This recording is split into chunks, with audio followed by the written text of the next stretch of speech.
Welcome to the podcast. This next episode features the man himself, Nick Hutchinson. Nick is the founder of BookThinkers, a growing seven-figure marketing agency that seamlessly blends the world of authors and readers. In the last 7 years, Nick has built a platform that reaches over 1 million people each month, and his podcast, BookThinkers, Life-Changing Books, is a global 2% show that features some of the industry's giants such as Grant Cardon, Hormozi and Lewis Howes. Me and Nick spoke about his business, his book, Rise of the Reader, which has just been released, and why it's so important for us all to be more invested in reading. He gave away a lot of his secrets and he's a great guy, so please subscribe to the channel, and I really hope you enjoy this episode. Thanks.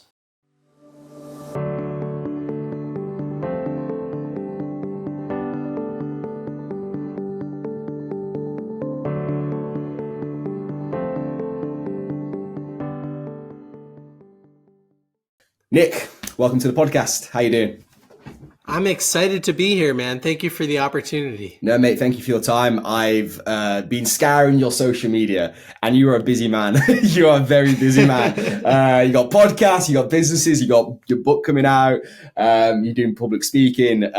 You're all over my feed. And it's great to see, though, because it's just nice to see someone in the same kind of similar space. And you're always smiling as well, so it's great. It's great to see. I guess for those who maybe don't know your story, especially for like those because I'm in the UK, you're obviously in the States. So maybe for like our UK listeners, what are some things people should know about you, and maybe just sum up your kind of career and journey so far, and we can dive into some little areas after. Well, when I was growing up, I was not much of a reader. I was more of the athlete jock stereotype, not much of the reading nerd stereotype. So I played American football growing up, and I was also captain of our wrestling team. And I focused a lot on the gym and athletics, and you couldn't really pay me to do my homework or pay much attention to school when I was growing up. I grew up in the Boston, Massachusetts area here in the States. And like I said, I just love sports. That kind of sums up my childhood. And most of that behavior continued into my college or university experience as well. Not in class a lot, going out, having a little bit too much fun, always had a drink in my hand. But I was going into my senior year of college, and I took an internship at a local software company. It was a sales job. And my boss at the time, Kyle, he recommended that I started to listen to podcasts because I was commuting 1 hour each way, 5 days a week. So I had 10 hours in the car. And he's like, listen, man, listening to the same music for the 1,000th time in a row, like it's not going to get you closer to where you want to be in life, but the right business podcast might. And so I started crushing these shows. Like I was listening to 10, 15 episodes a week of these different podcasts. And what I thought was really interesting was that so many of the people being interviewed, they gave at least some credit for their success to the books that they were reading. So I just kind of had this moment to sum everything up where I realized that if I was deliberately choosing not to read books, then I was also choosing to live under my potential. And I was a competitive guy. Like I wanted to do well in life, especially financially. So I started reading books, and the rest is history. That's crazy. What year, how long ago was this? Do you think you started listening to pods like 5 or 10 years ago?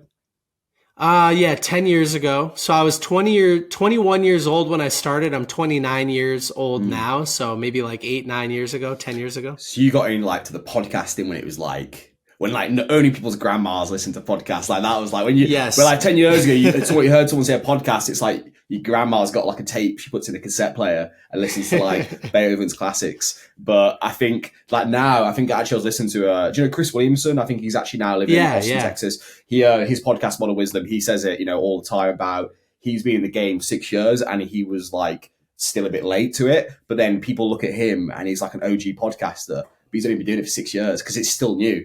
But compared to obviously everything else, we see it as like it's now this powerful thing, and everyone's got a podcast, and it's like a very unique, but also like I suppose it's kind of like an easy way to kind of have honest conversations, but in a almost a serious setting, which I guess is recorded. So it's kind of like a live performance, but it's more. I think people are a bit more candid during it, and that's what people have told me. I don't know if that's what people tell you as well. They feel really maybe a little bit nervous at the idea of it. Then 10 minutes in, they forget the cameras there, they forget the microphones there, and it's just like a nice conversation. And I feel like you get really good insights from people in those kind of settings. So I think that's probably why they're becoming more popular, and I think you probably agree as well. Yeah, I definitely agree. And I know you do most of your podcasting in person, but like, how else would you and I have a conversation about this today? It's such a fun way for us to trade, what we've learned and what we're focused on, and get to know each other better, but also share it with other people so they can kind of consume something that's productive or entertaining instead of just the same song for the 10,000th time. So yeah, it's a really good format.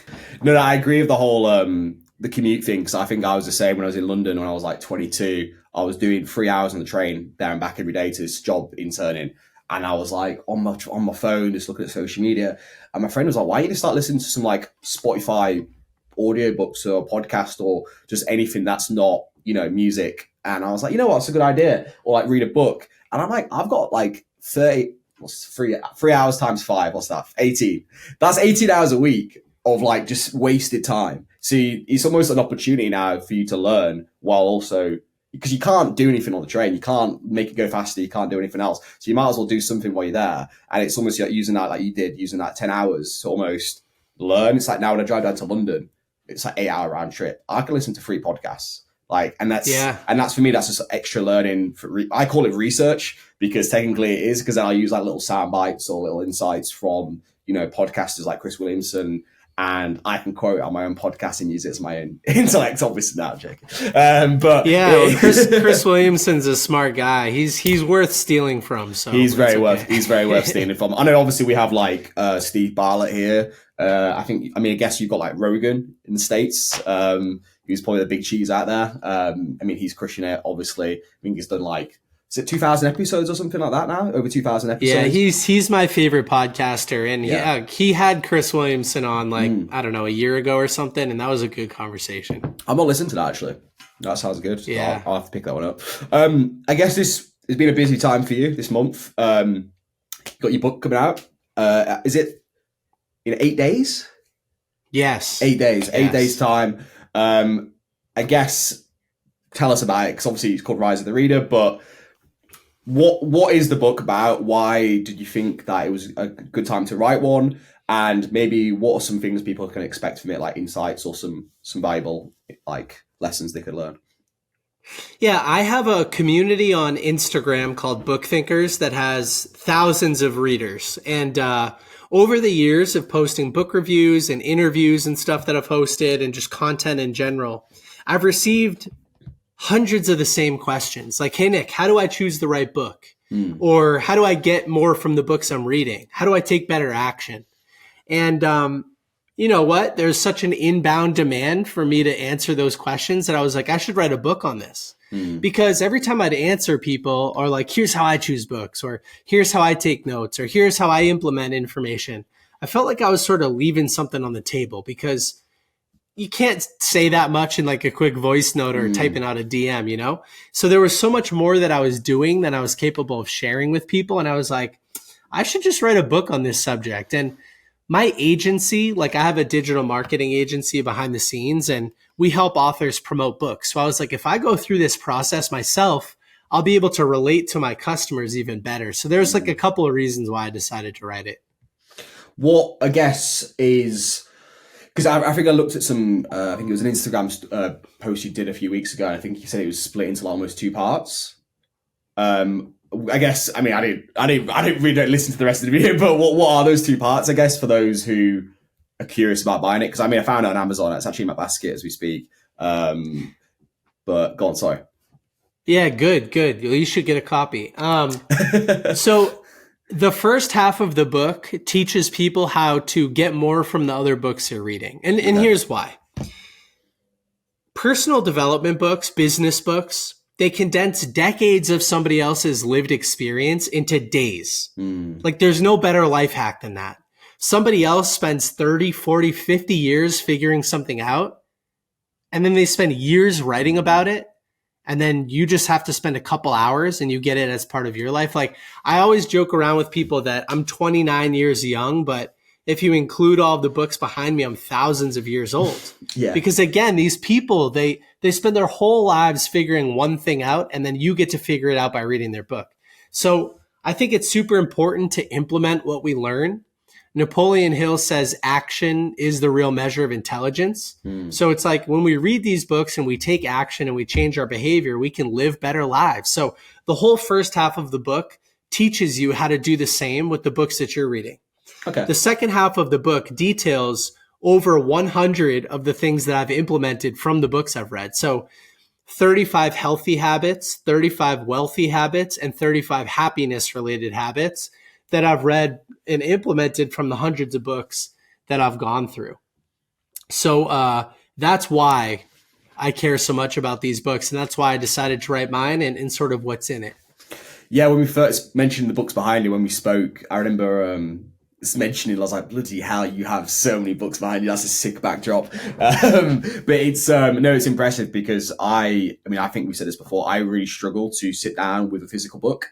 And I think I got to a stage where I saw, it's like Bill Gates reads 20 books a week or whatever it is. And you see these like the Instagram and LinkedIn posts about people posting like these intellectual business books. And you're like, well, I need to be doing that. Because obviously if they're doing it, I need to be doing it. And when I buy them, I get 10 pages in. I'm like, this sucks. Like, I'm not in the zone. I tried a little bit easy, some little self-help books, like The Psychology of Money. That's actually a really good book. That's one of my favorites actually I've read. But I think for me, I find listening. I think that's why podcasts probably come more naturally to me, because like you said, in the car, the audio almost sort of like if it's on, you're on a walk for half an hour at lunch, you can almost like split up a podcast or a book into like 2 weeks of just walks, and it's like content there for like when you're going out in nature. But I know we've mentioned this before as well about is there a difference really between listening and reading, or do you think you lose some of the value? Because I know there's that whole thing about the feeling of picking up a book, the texture between your fingers. I know people maybe would probably hate me from saying like, Audible is like, I love it. But then obviously people who love books are like, they'll condemn me to, the hell, whatever it is. So I don't know. Do you have a personal preference? I mean, obviously you are a book person, but do you consume like more, audiobooks through Audible or Amazon Books or anything like that? Yeah, you probably won't like my answer here either. Well, I'll start by saying this. I consume about 100 books a year. Jeez. I would say 75% of them are physical paper books. Okay. But the other 25% are audiobooks. So I probably listen to 25 or 30 audiobooks a year. I think it's so much better than music in the car or, I also listen to a lot of podcasts too. But here's the thing that you're not going to like. 80% of the inputs to our brain are visual. 80%. So by default, all of the other senses, including auditory, they only make up the remaining 20%. So you're automatically at a disadvantage if you're only listening to something. Okay. And here's the other thing too. Reading a physical paper book is monotasking. You're focused on one thing. But when you're listening, you're walking, you're in the car, you're doing chores, you're at the gym. So you're multitasking. So like not only are you at a disadvantage because you're only hearing it, but you're also at a disadvantage because it's not the only thing you're focused on. Not to say to stop, because I listen to 25 or 30 books a year, but reading a physical paper book, I think is a better experience if your goal is to retain and implement something from it. You know what I mean? Yeah. I mean, to be honest, that is usually what I do. I very rarely read fiction. No, sorry, not fiction. I'm gonna guess. Yeah, fiction. Yeah. I have a lot of friends who read a lot of, like my brother, for instance. He used to read these books which were like this big, and they were like about like dragons. He like June, obviously the film. He read that book when he was like 12, and the book's like 800 pages long. He's an absolute nerd. Obviously, he'll hate me for saying that, but he loves books, but he just has these massive. I don't know how he does it. And all my friends read these, romantic novels. And my mom was the same, and I'm like, all my shelf is just full of like business books that I don't know Bill Gates has recommended, or Steve Bartlett's, or like some fitness books like Ross Edgley's fitness book or whatever it is. But I think a lot of people say to me like, do you not like go sitting down and like enjoying a good story? And I'm like, if I'm gonna sit and like try and do so, if I'm gonna sit and just spend my time doing something which isn't work, like isn't like Netflix, I'm gonna try and do something that's gonna make me learn. Because I think when like for me, a lot of other people's downtime is Netflix, or it's going to the gym, or people's it's reading a book. So for me, I'm like, if I'm going to chill, I'm not going to read a book. Like that for me, like learning time happens like in the day or in the morning when I'm most, energetic. I've had my first coffee. I don't know. I really struggle to kind of get that down. I'm hoping this conversation will influence me to start buying some more physical books. I've got about 30 on my shelf that unread. Like they're still, they've not even been opened. They're like pristine. Just gathering dust, which is, I'm sorry you'll have to hear me say that, but it's I got you. Here's how you do it. So okay. 15 minutes in the morning, 5 days a week. That's how you do it. Okay. So what I like to think about it like this. Instead of trying to find time to read, you just replace a low impact activity like scrolling on social media with reading a good book. And in 15 minutes of reading, even if you're like super slow and you're just starting out, that's probably about 10 pages in 15 minutes. Yeah. So if you do 10 pages 5 days a week, that's 50 pages a week. And most of these books are only 200 pages. So that's one book a month. Right? 50 pages a week times 4, 200 pages. It's one book every month by just reading for 15 minutes in the morning. Not, I'm not like a robot. I still consume a lot of social media and a lot of Netflix and stuff, but I just try to replace a little bit of it, with reading a good book. Healthy habits, essentially, I guess. Yeah. It's almost like healthy habits that just get implemented in your day to day. So I guess, in the morning, I suppose, as well, when it doesn't really take much effort to sit and open a book, does it really? So I guess that makes more sense. But I'm curious as well, how easy is it to write a book? Because I've heard it's not easy. I've heard conflicting things. I've heard that, people are being offered to have a ghostwriter do it for them, but then they felt that it didn't feel right for someone else to write their story. And I know other people have spent years writing them. I know people who are writing the third book in like 2 years. I don't know how they managed to do it. Some people take themselves to Bali on a desert island and write for 3 weeks with no distractions. But how was it for you? Was it like was it a long process, or was it more just like once you started, it's just got stuck in? Yeah, it's been a tough process for me. I started writing this almost 3 years ago. Jeez, okay. And I thought, because I'm a very disciplined person with the gym and my morning routines and my health and fitness and stuff, with my business, I thought I would just be able to like insert 30 minutes a day or an hour a day and just get it done in a few months. But that was not the case. It kicked my butt. Yeah, for sure. So I don't know. I found the process to be really difficult. It's not easy to create something new and fun and exciting. It's really not. It's hard work to do that. So, yeah, I have a lot of respect for people that can write books efficiently. For me, it took a couple of years. That's good though, because like I suppose in a way, at least you've spent the time, you've made the effort, you're not rushing into it. It almost gives you time, because I'm sure you've probably maybe wrote half of it, and then a year down the line, you're like, nah, I'm changing that, and then it gives you time to kind of almost think about what you've written. Does it make sense for the rest of the book?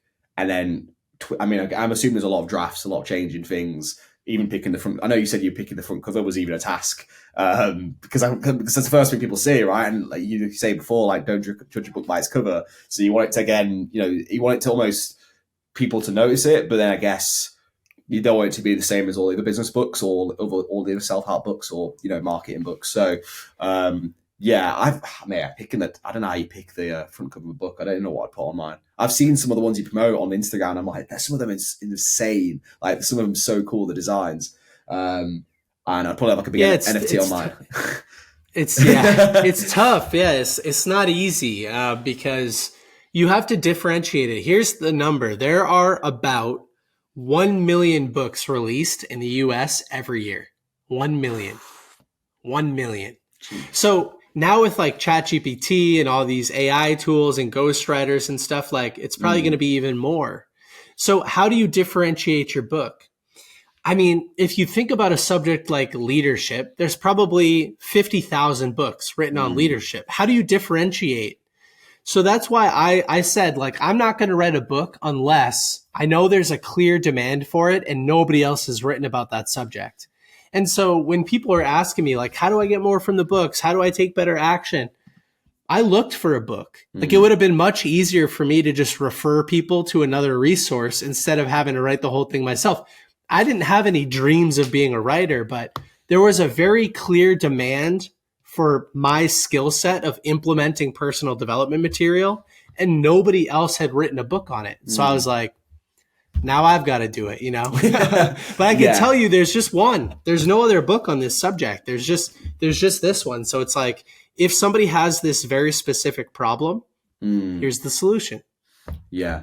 You've almost, it's supply and demand, right? You had people coming up to you asking you tips, asking you for advice.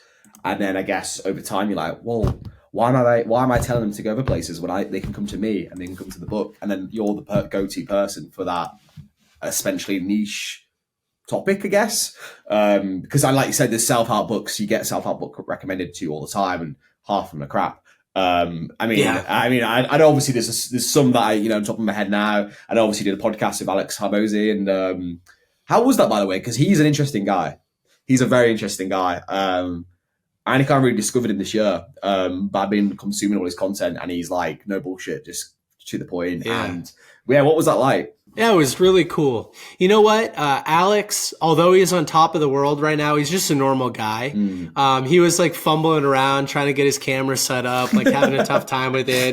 He had somebody else on his team like come in and move his laptop for him. And like, it just shows like nothing. It's one of Alex's lessons is like nothing is as fancy as it seems. No. I've interviewed Patrick Bet-David and Grant Cardon and a lot of these guys, and they're just people, which is really nice.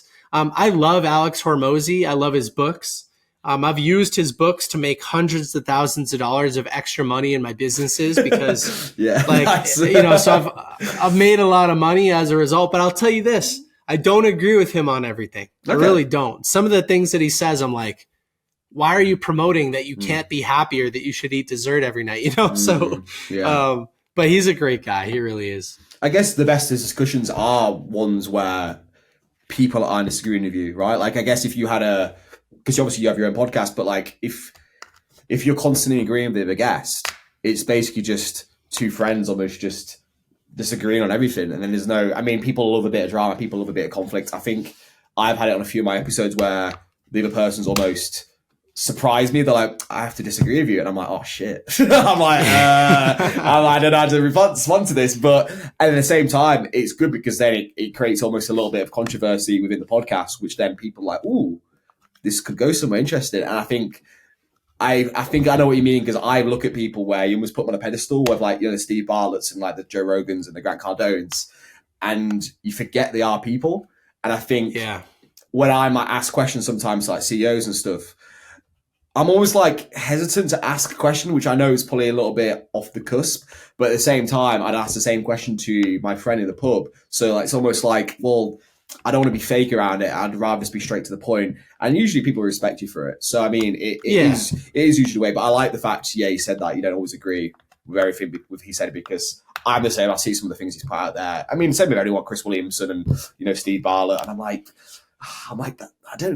I don't really agree with that point. And then it kind of almost doesn't like soften or make it like the content less enjoyable, but then almost I take it from a pinch of salt, which I think a lot of people should. I don't think you should take, a lot of people take what celebrities say as gospel almost. And I think it's good to have your own mindset about things. But you spoke to tons of people. You do a lot of public speaking as well, which I was going to ask you about, because it's something I've been trying to get into. And I know it's very good for, exposure. It's very good for your personal brand. But do you still get nervous when you go on stage? Yeah. If you ever do anything? I do. Yeah. I definitely do. When I was younger, I had a lot of social anxiety. I had a lot of fear, and I couldn't communicate very effectively. So I've conquered most of that, but I still feel that pit in your stomach, like before you get on stage. I don't know what it is. More people are scared of public speaking than they are death. So it's like the number one fear on the planet. But I just hosted my first event. Nice. About a month ago, maybe a month and a half ago. And so between introducing people and hosting some Q&As and stuff, I was on stage off and on for 8 hours. Jeez. And at the end of the day, I had no public speaking anxiety. Like I felt as cool, cool, calm, and collected. So I think that's part of the thing is like, we just need more exposure. We need to get on stage for a long time and figure it out. Well, I guess it's like everything, right? If you want to perfect something, you do 100,000 hours or 10,000 hours at it. And it's like, I ask people all the time, like, what's the perfect, like, what how do you become great at public speaking? And they just say, I just kept doing it until I didn't suck. And it's the same with podcasts. It's, you listen to your first podcast, I bet it didn't sound amazing. Even like mine sounded like absolute crap. But and I was told that as well. My friend said to me like 3 years ago, he was like, your first episode. I was like, yeah. He's like, it's going to be terrible. He's like, no one's probably going to listen to it. You're probably going to think it's amazing when you do it. And then you look back in a couple of years and you'll be like, damn, why do we use those microphones? And I look back now and I'm like, damn, we need to change that audio. Like, and I'm like, oh. But you know what? I'm always want to leave as it is because it's almost a reminder of like how far we've come. But yes, and I don't want to, because I know I see like a lot of, you see a lot of podcasters, like Joe Rogan's first podcast, probably absolute crap. But yeah, his first podcast is funny because like all of his first podcast was just like a webcam on someone's computer with like him and a couple people just drinking and talking, and it's like it's totally different than what it looks like today. I'm pretty sure his first sponsor wasn't it like a men's vibrator or something like that? I think it was something stupid. Like he was like, I'm just gonna take. I was like, don't do that, don't promote that. And he's like, why? It's funny. It's my podcast. I want to promote it. Yeah, that's Joe Rogan for you though. To be fair, what do you have a favorite book of your own, or are you allowed to say that? I don't know if it's conflicting. Right, but no. I other than my own book, you know what? There are probably, I'll say this: 5% of the books I've read have probably created 95% of the change. Right, but I've read like 500 books, so there's probably a top 25. But I'll give one today. The book "The 4-Hour Workweek" by Tim Ferriss has probably created the most change in my life. Like, today I live a life where I design my own business that makes me happy. I only do things within the business that make me happy. Everything else, as far as responsibilities and execution, is outsourced to other people on my team. So I've literally designed a business that makes me happy. I'm as healthy as you could be at 29 years old. I supplement with everything. My diet's great. I go to the gym every day. I haven't been sick in years. Like, life is good. That's good. I just got married to my wife earlier this year. We bought a house. We have a dog. We're going to start a family next year. Like, that's good. So all of that, everything that I have today comes from The 4-Hour Workweek by Tim Ferriss. Like, I just read it. I implemented everything and it worked. And that's what's beautiful about these books. That's so interesting you said that, because you're the second person that said that to me in the last week. My best mate was like, I need to get some more books. And he's like, have you had the Tim Ferriss one yet? I was like, what, 4-Hour Workweek? And he's like, yeah. I was like, it's been on my basket for like 3 years. It's never bought it. It's like £6. I'm going to buy it tonight. Actually, you know what? I'm not going to buy it now because I don't want to waste your time, but I'm going to add it to my basket on Amazon. Yeah, and buy it, and then also make sure you get Rise of the Reader. Yours is in my basket literally now. I was gonna get the Audible version, but then I think I was taking the mix. So I thought I'd get at least the physical version.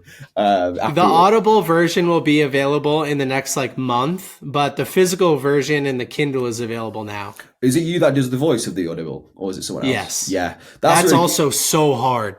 I was going to ask that. Someone I know, mutual friend. She's up in Manchester in England, but she's just brought out a book around like ADHD and how people can like be in the workplace and be creative with ADHD, or like other, I guess, related is ADHD, is it like a disorder? What is it? It's it stands for attention deficit disorder. That's it, yeah. And or hyper attention deficit. Yeah, disorder. that's it. I mean, I definitely have it. My girlfriend flipping hates. Oh yeah. But she said she did the recording in person, and apparently it's not easy. So, and to talk that long with correct pronunciation, I can't even pronounce myself now. And I didn't realize how hard it was to read off a script when I'm recording intros to my pod. I had to do 10 takes, because you're reading and then you say you have a lisp, or you almost have a lisp when you start doing public speaking. It's like, what's going on? So I don't know how long. Yeah, and then imagine doing that for so here's the rule of thumb. If a book, let's say an audiobook is 8 hours, it takes 4 times as much time speaking into the microphone to record it. So if an audiobook is 8 hours, it took that person, what is 8 times 4? It took that person 32 hours to record it. And that's the process that I'm going through right now. I'm just finishing it, but I'm having to do it in small chunks because after an hour of speaking, you're like, you're done. The words blend on the page, and all of a sudden you have an accent, and you're like, where did this come from? It's so hard. That's so funny. Yeah, no, that I think you're smart by doing it in small chunks, but I mean, you only have to do it once, right? So, right. Well, until your second book comes out. And then... for each book. So we'll see. I'm not somebody who like finishes. I finished this first book and I was like, thankfully that is done. Like, I don't want to do this again until I forget how hard it was, and then I'm sure I want to do it again. It's like what is it they say? Like, it's like paid. It's like child labor. Apparently, they forget how painful it is, and then they have the second kid, and they're like, "Oh crap!" Yeah, it's almost like you block it out. It's like almost like doing like a really bad metcon at the gym.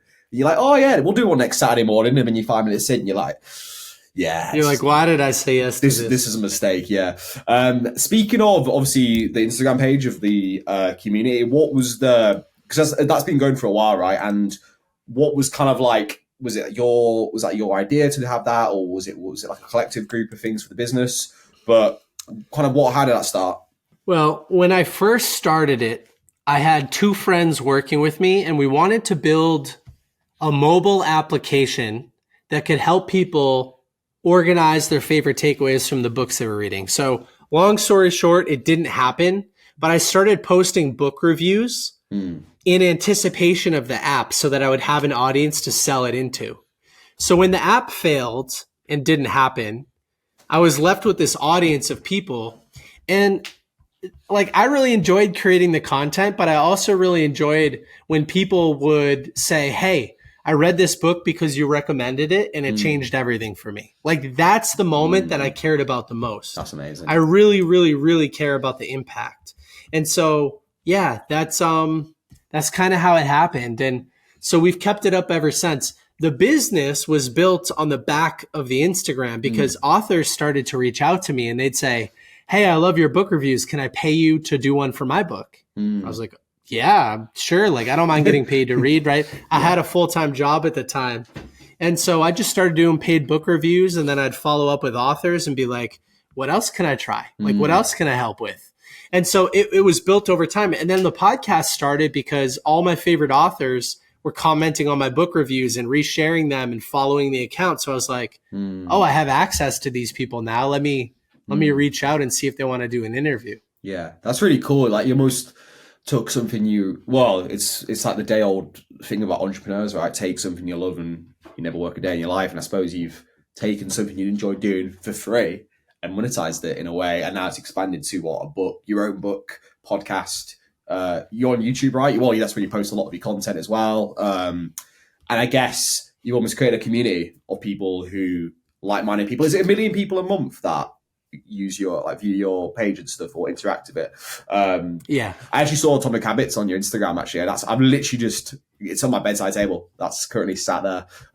So I'm looking forward to reading that. I have a lot of books to read, apparently. Next time I speak to you, I will have read all these books. I promise you. I think it's me being slow, and I think I love it because the plan was to read one a month in lockdown during like 2020, and I think I got to like 8 books. But then I think lockdown ended and the gyms opened up again, and I'm like, yeah, sack it. I'm done with the books. I'm back to life again, and I think that's maybe where I've fallen down and fallen short. But I am aware of it, so it's not. What's your favorite book so far?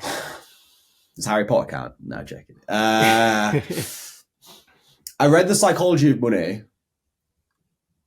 I forgot who read it. It's a good book. It's by Morgan Housel. That's it, Morgan Housel, and I just remember it resonated really well. I remember reading it in January 21. And I remember the first chapter, and it was about Bill Gates, where he went to primary school. Was it primary school? He was like 10 years old. And he said the only reason he probably started Microsoft was because they had a computer in his school library. And I think it was the only one they had.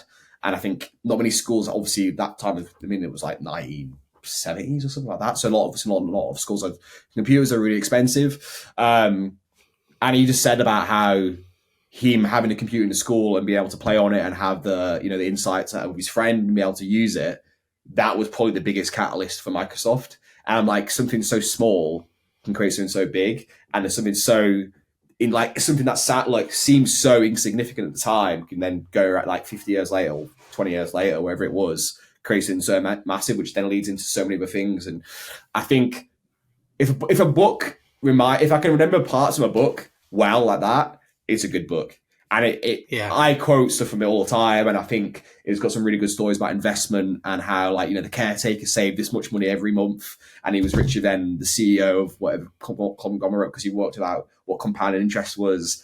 And I've taken those lessons, and I started investing a couple of years ago because of that book. I started looking more into like crypto and NFTs and the S&P, and now I've got a really nice portfolio because I've learned something from a book, even though that's not what the reason that probably wasn't the aim of the book, but obviously took that kind of influence from it and implemented it into my own life. And I've recommended it to my friends. I bought my friend a copy for Christmas. They all love it, and I see it on a lot of people's shelves. So I think it obviously resonates with a lot of people as well. So I'm glad I chose a good one. But I've got a few, like Ross Edgley, Art of Resilience. Don't know if you know, he's like a Gymshark athlete, swam around Great Britain in 151 days. It was like 8 hours in, 4 hours sleep, 8 hours in, basically non-stop for like almost over 5 months. So that's a really good, and he's a really likable guy, actually. I actually met him at an event, a Gymshark event a couple months ago, and he's the nicest guy you've ever met. He's like absolutely massive, built like a brick shit house, but he's a lovely guy. And I think, that's like a really inspiring book, I think. And he's got 3 books, actually. I read them all, but he's got some really good insights. But he's not really an author, but I think he's just got a cool story. And I think someone probably thought, people want to hear about it, so why don't you write about it? And I think, like he said as well, he said it was an absolute nightmare writing them because he's got like 5-word, he had like laptops of like Word docs everywhere and like printouts and scribbles out everywhere. But it's a really, really good book. I do need to get into it a bit more. Just 15 minutes every morning, and you'll do that one book a month. I'm literally gonna do that. I'm gonna send you a picture tomorrow morning of me reading the book. I guarantee you. I'll do that. Good. Tag BookThinkers in. I will do. I got a few more questions for you, but what I guess the aim of this podcast is kind of to work out what the root of success is, where people have started, where people are now. Obviously, you've got a massive, track record of, your businesses and your podcast and your book. And I wanted to know kind of like, how would you define success if you could? Like, what is success to you? Because I know you mentioned like your house and getting married and like family. And I think again, like those are amazing things, right? But again, would you say those are like personal goals, or would you say that's personal success, or would you say that is being successful? I guess it's just more of a open question. Yeah. Here's how I define success. Enjoying the passage of time. Like, period. Nothing else. If you enjoy the passage of time, you are successful. When I first started, I thought success was financial success. And that's all I cared about. But then as I got into this space, I realized that a lot of people that are financially successful, they're not healthy and they're not happy. So they're not successful. And so now when I meet people, if somebody genuinely enjoys the passage of time, like they really love their life, they're successful. You don't have to be super wealthy to be successful, but you have to have a little bit of money. You don't have to be super healthy to be successful, but you have to be healthy enough to walk up the stairs, right? When you're old. You don't have to be super happy to be successful, but you have to enjoy your life. And so that's how I define it, enjoying the passage of time. And there's a great, because you haven't read it yet, I'll give you a little example. There's a great parable in the 4-Hour Workweek. And other people, like I've even seen Chris Williamson talk about this before, but other people have talked about it. But there's a successful businessman visiting a small fishing village in Mexico. And he sees this Mexican guy come back in a boat, and he has a big fish. And he says, "Hey, like, where'd you get that? That's pretty cool. Like, I've never seen a fish like that." And he says, "Oh, I know a great spot where I catch them, and I bring one back, and I cook it and eat it with my family every day." And the business guy's like, "Well, if I invested a little bit of money, maybe you could go catch some more, and then we could import these to the US, and then I could invest even more money. You could get more boats, hire more people, and build this big business. And then, eventually you could have enough money and sell the business and retire and just sit on the beach with your family." And And he like looks at him like, I already sit on the beach with my family and I live a peaceful life every day. Like, why would I want to go through all that just to do what I'm already doing? I've heard that before from Chris Williamson, actually. It's a great parable, actually. Yeah, because I think it's like you pay, then you can set up you'd have a conglomerate and you have a factory, and he's like, and then you can sit back and retire on the beach with your wife and your kids and go fishing. Yeah. And I'm like, oh my life, that's so funny. But, so that's success. Yeah. Like it's enjoying the passage of time. Yeah. Like that's it. There's nothing else. And so do you do what you enjoy doing? Yes, that's success. Are you able to automate, outsource, delegate, eliminate all the stuff you don't enjoy doing? Like I don't do anything that I don't like to do. That's success to me. That's probably one of the best answers I've had for that question. I think it's almost like it's kind of like enjoy the process, not the ending, right? Because people, I'm very bad at this. A lot of people are bad at this, right? They chase the next thing. The next thing's like, okay, we get this much money, we get to this point, and you get to like 40, 50, and you're like, what was the point? Because you never enjoyed the process. You're always too focused on the outcome. You never. It's like sitting back and like appreciate the smell of the roses, because those roses, because it's I appreciate them now because they're going to be gone later, or there's always going to be another next summer. There's going to be another bush growing, and there's going to be a new bunch of flowers. And this is a terrible analogy, by the way, but it's true. And I think a lot of people get caught up in where it's going and not what you're doing. And I think I'm very conscious of that, and I've been trying to implement that a bit more and trying to enjoy the process a bit more and like feel the joy, because I think, like you said, I do a lot of things I don't want to do, and I tell people all the time, it's like, I don't want to do that, so why am I going to do it? But also, growing a business at the start, you have to do a lot of stuff you don't want to do. And I'm sure you probably had this when you first started, when you were like, I don't want to send these emails, I don't want to be doing 12-hour days, I don't want to be missing out on sleep. But I guess sometimes you have to do those little things that are unenjoyable, so then later down the line, you have the time to do things that are enjoyable. And I guess then that's your example now, right? You have the time to, have a house, a kid, and a dog. And what kind of dog is it, by the way? Just curious. I have a chocolate lab, and he just turned one. He just turned one last month or 2 months ago. Oh, I bet. Was he like a proper squishy, cuddly puppy when you got him? They're so cute, man, honestly. Yeah, we got him at 8 weeks old, and he was like kind of chunky, and he was the best. Chunky and funky. Oh no, dogs are the best, to be fair. They are like honestly like the best things in the world. Like they bring out so much happiness out of so many people. It's amazing. I walk with him every morning. It's the first thing that I do, and we have a trail near my house. And it's the big trail through the woods, and there's hardly anybody there in the morning. So he's always off leash, and he just has so much fun. And it's so like, he enjoys the passage of time. He is successful. Like he's happy. And most people who are more conscious than he is are less happy. Like so true. That they figure it out, It's a simple life. Honestly, my girlfriend's got 2 dogs, and I see them, they're laying down next to the sofa, next to the fire, and just snoozing, and they got taxes to pay. They just get up, they eat, they sleep, they play, they get back to sleep. And I'm like, these dogs, I look at them like, you guys are having sorted, man. Like you got the good life, and you get fed really well, and you get all the love in the world. And it's like, yeah, we could be more like dogs, because we overcomplicate everything, and it doesn't have to be complicated. It really doesn't. But I've got a few more questions. I guess, what is the future for you? What's the future for the business? What's the future for the pod? What's the future for like the Instagram? Like kind of, where's it going, if you're allowed to say, obviously, but. So here, you'll like this as a follow-up to the last answer that I gave, like what is successful, enjoying the passage of time.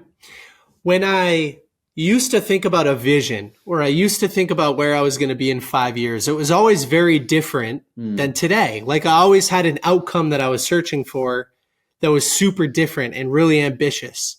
But now when I look at the future, and I mean this 1000%, I'm not just being like cheeky or whatever. Like I mean this. When I look at the future, it's just more of what I'm doing today. Like a little bit of a bigger business so that I can make a little bit more money and make a little bit of a bigger impact. A little bit better of a gym routine so I could be a little bit healthier, right? I want, over the next couple of years, we're going to have kids. And so like, that's going to be a big part of it. I want to travel a little bit more, but like, it's not super different than it is today. Like I genuinely love what I do on a daily basis. And so now when I think about the future, it's not so different. It's just a little bit different. You know, like it's just a little bit more financial security. Like that's kind of what I'm focused on. Yeah, that's really nice. I think, yeah, that's refreshing to hear, I think, because I think a lot of the time you get people saying, you know, we're doing this, we're doing that, we got live events, we get investors, we're going to this country, going to that country, and I'm like, sounds amazing. When does that become almost like to the point where it's almost detrimental to you, and then where you're like, when does the chasing stop? And almost when is it time to kind of just sit back and kind of enjoy all the work you've done? And I think that's, for me, I'm like always trying to think about where that's going to be. I've always tell people I'm going to retire at 45. And like, you're stupid, you're not going to retire at 45. And they're like, why? Because like, oh, well, everyone retires at 70, 65. Well, in the UK, you retire at like 90 years old. I don't know what it's like in the States. But, and I'm like, what do you mean you were going to retire at 45? And I'm like, well, I set a goal. This is what I'm going to do. I'll work out what I need to do before then. I'll timeline it. Obviously, nothing's going to go to plan, but that's what I want to do, because I don't want to be finally enjoying time when I'm 60 and I'm too old to walk down the steps to get into the kayak to go on holiday with my girlfriend. Do you know what I mean? I want to be able to do those things when I'm young and I'm healthy. And I think people are, that's ridiculous. I'm like, if you tell yourself it's ridiculous and it's never going to happen, it's never going to happen. You tell yourself it's going to happen and you don't achieve it, well, at least you worked your ass off until that point anyway. And you might not retire at 45. Maybe it's 48. Maybe it's 50. Doesn't really matter. But I think it's almost setting yourself some long-term goals. And I mean, I'm 28, just turned 28. And I mean, I'm just getting started. Like, we're literally, I've said this before, like, we're just getting started. And I think it's scary, but it's also like flipping exciting, man. So exciting. Yeah, that's the right attitude to have. Yeah. Yeah. There's a really good book called Die with Zero by Bill Perkins. And that's the whole point of the book, is like, when you are 65 or 70, you're not physically capable of taking advantage of all of the things that you wanted to do. You're not physically able to endure the long flights, the layovers, the changes in your diet.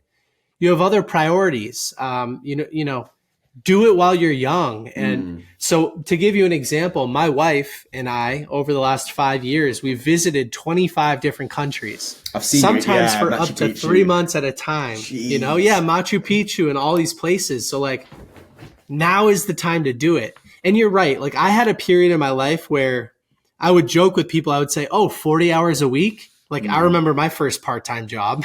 You got to work your butt off. You got to work a lot. But then you reach a point where it starts to pay off and you can enjoy the process. So, part of, because I want to make sure I highlight this for people too.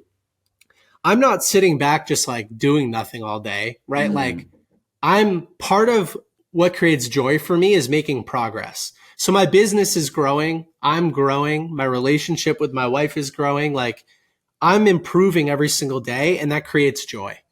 That's never going to stop. But I do want to take advantage of having fun right now when I'm physically able to like hike Machu Picchu and stuff, not when I'm 80 and I can't do it, you know? Yeah, exactly. Yeah, it's like travel when you're young, because you always think you have more time, and you never do. And I think a lot of people, I saw a tweet the other day, and it was like, people in the 60s tell your 25-year-old self what you tell yourself now, and it's almost like a thread for like people to look at. And every one of them was like, you don't have as much time as you think. Walk 10k steps a day minimum.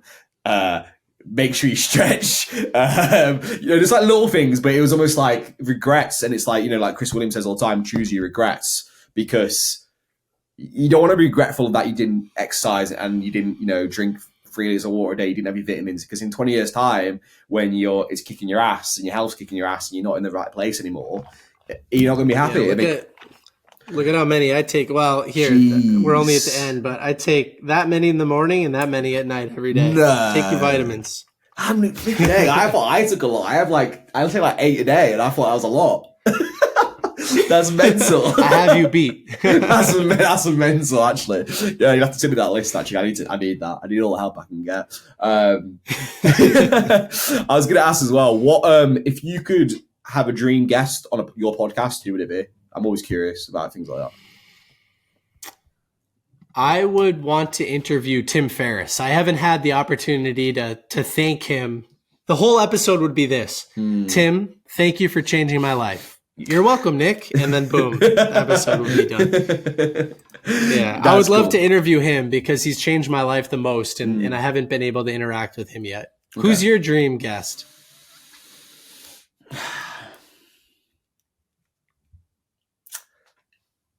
Ooh. I was gonna say Bill Gates, but I don't know why. You know what? Maybe Elon Musk could be cool. Yeah. I just think he'd be. I wouldn't have to speak. He'd just sit and start talking about SpaceX and Tesla, and I thought a lot of people. I know a lot of people don't like him. I know he's like Marmite, right? Either love him or hate him. I'm not a massive fan of him personally, like as an actual person, but I'm a fan of what he's doing, and I'm a fan of what he's done and like what he's still doing for like the world and space exploration, electric cars, and I think he's one of the most interesting people that's probably living at the moment with one of the weirdest brains I've ever seen. But he'd be really, really cool. Very intimidating, but very, very cool to speak to. Even just to speak to, I don't even want to do a podcast with him. I just want to speak to him, like just to rack his brain for 20 minutes. That's all I want to do. Yeah. He'd be really cool. But I think maybe that's quite an obvious answer, right? But yeah. No. Hey, I'll tell you this. You love audiobooks. So one of the things that I always listen to instead of read is biographies. Okay. Books about people. And my favorite biographer is Walter Isaacson. He's written about Steve Jobs, Benjamin Franklin, Leonardo da Vinci, and he just put out a book like last month about Elon Musk. I think I've seen it. And yeah, that's a really good listen. I listened to the whole thing. I had a long car ride, like 20 hours in the car. I listened to the whole thing. So is that one with his face on the cover in black and white? Yes. Yeah. Or not black and white, but it's a bit. Yeah. Okay. Cool. I'll get that listen as well. Amazing. Yeah, it's a good one. I recommend it 1,000%. Okay, yeah. Amazing. Well, thank you so much for your time today, mate. I think we've gone through a lot of content, and I'm really excited to read your book. Where can people find you? Where's the best place people can find you on Instagram and socials? Yeah, I recommend that people go to BookThinkers on Instagram. That's our biggest and sort of most vibrant channel. My personal Instagram is Nick Loves Books. Funny. And, from there you can find links to order the book and everything else. Amazing. No, this has been great, mate. Thank you so much for your time today. Yeah, thank you. Appreciate you. Nice one, mate. Take it easy.